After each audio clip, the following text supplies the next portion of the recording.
আজকে আমি একটা অন্য ধরনের ভিডিও করতে চলেছি, কারণ আমার একজন সাবস্ক্রাইবার আমাকে চ্যালেঞ্জ করেছে যে আমাদের এখানে একটা ভুতুরে বাগান আছে যাকে সবাই বলে ধামের বাগান, সেই বাগানে গিয়ে ভিডিও করতে বলেছে।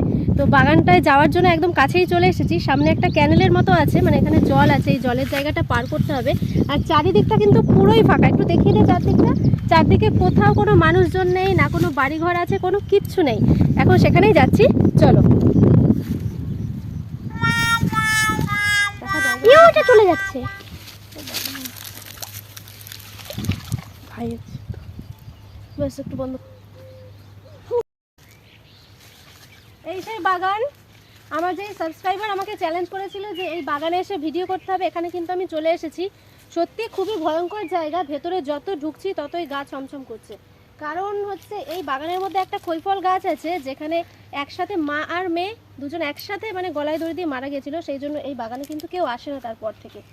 তো আসলাম, চ্যালেঞ্জ কিন্তু আমি পুরো করেছি, যদিও আমার ভীষণ ভয় লাগছে। চলো।